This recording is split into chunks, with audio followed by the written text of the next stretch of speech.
Welcome back. You're watching You Special on NDTV Hindu. We're still here at the Officers Training Academy in St. Thomas Mount.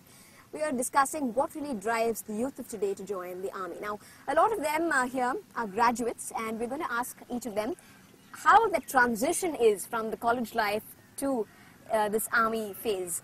If somebody from here, yeah, if you can tell me. How is that? It is rather difficult. What all have you had to give up, and how has the transition been? The transition is most extreme, as you have already pointed out, and although it is not difficult, I would say, because once you decide that you're coming here and once you've decided there's no looking back, then it's more or less like that, let the day come and let's just conquer the day one day at a time. And the day we came was the same feeling. 6 months have already passed. Time has flied by. And difference from college life is that in college we weren't doing much, I would say. Okay. Here we're doing a lot of stuff. Here we're doing things that I call my college friends. They're working in different places, and they're mostly like, okay, what did you fire now? Where did you go now? So it's most envious. Most envious. Wow. Somebody from this side as well. How has the transition been? Well, coming from a totally civil background, it was a little different from where I came. From after college, I did about 3 years of work outside in the corporate sector. But let me tell you, the transition has been smooth because of the training in the academy. The training in the academy itself is something that makes the transition smooth for you. It's not that you put in through the It's not like you put into the deep, in the depths of the ocean. Yeah. Not like that. It's not you're put in through the rigorous exercise from day one. The smooth transitions, and I'm sure the youngsters who join in the first term would be able to tell you better about that. Okay. Anna, you're in your first year. You're also the first woman in your family to join, right? So tell us about that experience and that whole transition for you. Ma'am, it was always planned. I've been motivated. My father is in the army, so I've always been looking up. I've been living this life. I know what it is. So you were not the pampered brat at home? No, not at all. That is not what happens at army officers' homes. I would like to say that it is just this 11 months of strenuous training that is there, but after this, since I've already seen some part of the army life, this whole army is like a big family, and everybody looks after everybody out here. Nobody is left behind, and that is, I believe, one of the most motivating factors, and something, even if most of us will be away from our families during postings, but the way we are treated in our units is just like another family. You miss your home, but when you're at work, you don't miss them, because nobody makes you feel like that. Everybody looks after you, everybody looks after for one another. They're all equally motivated. So once you decided to join the army, how was the reaction at home? Ma'am, my father is really proud. Everybody is proud. It was proud. just natural for you to join. And from all my civilian friends, yes, all my friends, they're all like, oh my God, you can actually do that now. Do your friends find it funny when you call them civilians? They themselves have started calling themselves civilians now. Okay, they've adjusted to your lifestyle as well. Okay. Somebody from this side as well, yeah.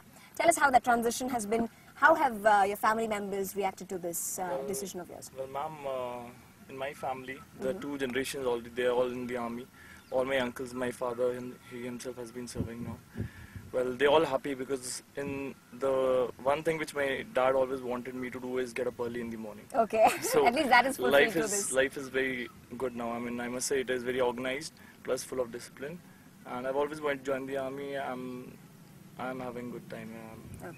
Just for some of our viewers, who are not too familiar with the whole army lifestyle, tell us what the difference is. Now, in a normal life, like he said, he might have, woken up late. Here, obviously, you have to wake up at maybe 5. What time? I don't know. Wake up at 4 o'clock. 4 o'clock. Okay. So what else are the differences? The differences are like at home, you can eat whatever way you can eat, but there is a different style here. We have to follow some discipline in mess while taking our food. That is one of the difference. Other difference is that we have to take care of our uniform. We have to take care wherever we are going. We have to wear that suit, or we have to wear that uniform. Right. So that is not in civil part. In civil, whatever you want to wear, you can wear it. Do you miss that? Sometimes we miss, but we feel proud whenever we wear the uniform. Whenever we see ourselves in mirror, we feel proud that we are different. That makes us proud. So I want to ask some of you as well. Do you miss being a civilian since now you've taken the decision? I don't think so.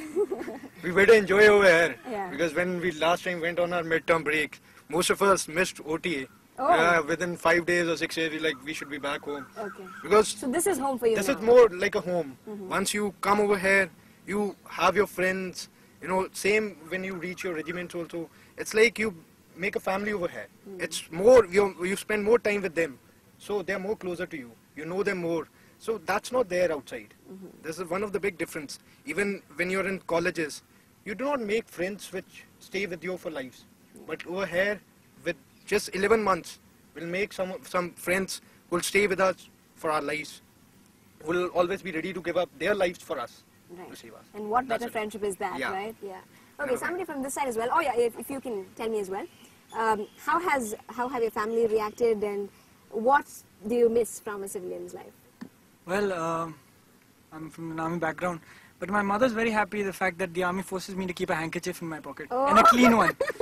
And apart from that, yes, I miss 10 Downing Street. Okay. I can pretty much say Namma Chennai, Chennai, because I've studied here. Okay. I miss Elliot's Beach. I miss my beard and I miss my long hair. I miss my flip-flops. I miss sleeping at 6 o'clock in the morning. I really do. I mean, I get up here earlier than I used to go to sleep. Okay. So, But yeah. you're proud of the decision that you've taken, right? I don't regret it for a second. I mean, I want to ask the ladies this, you have had an opportunity to keep long hair since you brought up the whole idea of hair. You can't keep long hair, you can't have your long plaits, no fashionable clothes. Is that a big sacrifice? It's a sacrifice, but at the same time, we are having an opportunity to do so, to have a boy cut and to wear these type of That's dresses. also another style. It's of a itself, style for us. Everybody don't get the opportunity to have such kind of hair. Otherwise, we will never thought of have such kind of hairstyle and wearing this type of dresses. So I'm proud of wearing all type of dresses and keeping this type of hairstyle. At the same time, over here, I learnt how every second is precious. Make proper use of every second. I say every second. I've learnt this at least in this period of time. This period of time. I want to ask you as well, as a girl, do you miss buying those accessories and those fancy slippers and shoes? And I know shopping is like synonymous with a woman. Do you miss all of that? Well, till 21 years of my life, I have been doing that. Okay. Now it's a good transition, I feel, that leaving all the accessories apart, I have to just try up these minimal things with short hair, not much time in managing them. Headache, huh? So right now I'm enjoying this new look and new accessories like these uniforms put upon me. Okay. And I must tell you, all of you look great, very smart as well. Not just the men and the women, all of you look great. We're going to discuss what more comes as part of sacrifice. You won't meet your family for a long time once you start serving. What are the other aspects that you really have to sacrifice once you join the army? Is it that much of a sacrifice, or still can you handle it knowing that you've joined the army and there is a commitment forward? We're going to explore all of that on the other side. Do stay with us on the special.